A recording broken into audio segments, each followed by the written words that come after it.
आज की सीरीज में आप जानेंगे उन 78 हमलों के बारे में जो बाबर के समय से अब तक श्री राम जन्मभूमि के उद्धार हेतु हुए हैं। औरंगजेब ने मुगल सम्राट बनते ही श्री राम जन्मभूमि पर आक्रमण आरंभ कर दिए। सबसे पहले उसने अपने सिपह सालार जाबाज खां की अध्यक्षता में एक जबरदस्त सेना भेज दी। इसकी खबर अयोध्या के पुजारियों को मिलते ही उन्होंने चबूतरे से प्रतिमाएं हटा दी और रात ही रात में जन्मभूमि की रक्षा के लिए हिंदुओं का एक जत्था इकट्ठा हो गया। उन दिनों अयोध्या के अहिल्या घाट पर छत्रपति शिवाजी महाराज के गुरु भाई स्वामी समर्थ गुरु रामदास जी के शिष्य वैष्णव दास जी चिमटाधारी साधुओं के साथ रहा करते थे। वे भी अपने पूरे दल के साथ इस युद्ध में शामिल हो गए। इस युद्ध में मुगल सेना डर कर भाग गई। फिर औरंगजेब ने सैयद हसन की अध्यक्षता में एक सेना भेजी। इस बार युद्ध और भी भीषण था। इसमें जन्मभूमि की रक्षार्थ सिखों का एक समूह भी हिंदू और साधुओं से आ मिला। सरदार हसन अली मारा गया। इस पराजय के बाद औरंगजेब की अगले 4 साल तक अयोध्या में श्री राम जन्मभूमि पर हमला करने की हिम्मत न हुई। 1664 में औरंगजेब ने फिर एक आक्रमण किया, जिसमें 10,000 हिंदू जन्मभूमि की रक्षा करते करते वीरगति को प्राप्त हो गए। उन सभी के क्षत विक्षत शव कंदरकूप में डाल दिए गए।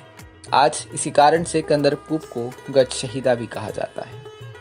इसी तरह जन्मभूमि के उद्धार के लिए बाबर के शासन से अब तक 77 बलवे हुए हैं। बाबर के समय में 4, 10 हुमायूं के समय में, 20 अकबर के समय में, 30 औरंगजेब के समय में, नवाब शहादत के समय में 5, नसीरुद्दीन के समय में 3, वाजिद अली के समय में 2 अंग्रेजों के समय में, कारसेवकों के द्वारा 1990 में 1 हमला और कारसेवकों के द्वारा 6 दिसंबर 1992 को हुआ वह हमला जिसमें कारसेवकों ने ढांचा विध्वस्त कर दिया। सबसे भयानक युद्ध वो था जिसमें अंग्रेजों की सेना खड़े रहकर तमाशा देखती थी और हिंदू और मुसलमान आपस में लड़ते थे और लड़कर फैसला कर रहे थे।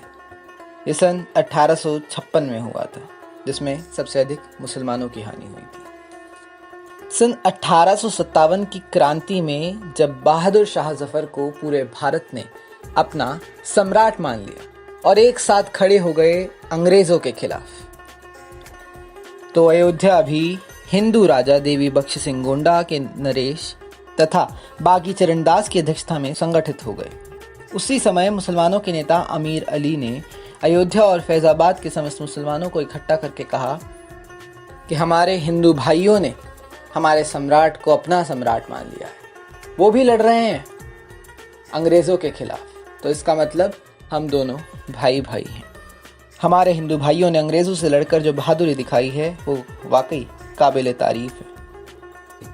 फर्ज लाई हमें मजबूर करता है कि हिंदुओं के खुदा श्री रामचंद्र जी की पैदाइशी जगह पर जो बाबरी मस्जिद बनी है वह हम इन्हें बखुशी सुपुर्द कर दें, क्योंकि हिंदू मुस्लिम ना इत्तेफाकी की सबसे बड़ी जड़ यही है। ऐसा करके हम इनके दिल पर फतेह पा जाएंगे। कहना सही होगा कि अमीर अली के इस प्रस्ताव का सारे मुसलमानों ने एक स्वर से समर्थन किया, किंतु अंग्रेजों को ये बात मंजूर न थी। वे चाहते थे कि मस्जिद बनी रहे और इस तरह बने रहे हिंदू मुसलमानों के दिल में आपस में झगड़े।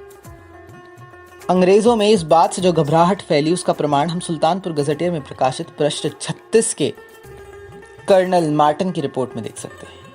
अयोध्या की बाबरी मस्जिद को मुसलमानों के द्वारा हिंदुओं को दिए जाने की खबर सुनकर हम लोगों में घबराहट हो गई और यह विश्वास हो गया कि हिंदुस्तान से अब हमारा राज खत्म हो जाएगा, क्योंकि हिंदू और मुसलमान एक होने जा रहे हैं। लेकिन अच्छा हुआ कि गदर का पासा आ गया और अमीर अली तथा बलवाई बाबा रामचरण दास को फांसी पर लटका दिया गया, जिससे फैजाबाद के बलवाइयों की हिम्मत टूट गई और तमाम फैजाबाद जिले पर हमारा रौब जम गया, क्योंकि गोंडा के राजा देवी बख्श सिंह पहले ही फरार हो गए थे।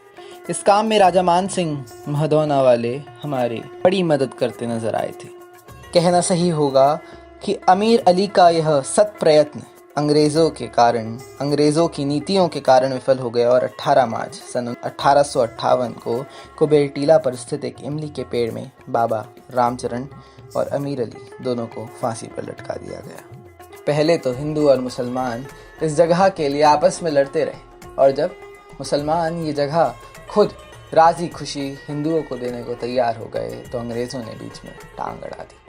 आप जान सकते हैं इस सीरीज के द्वारा कि किस तरह से कितने बलिदानों के बाद आज फिर श्री राम जन्मभूमि का मंदिर का निर्माण होने जा रहा है।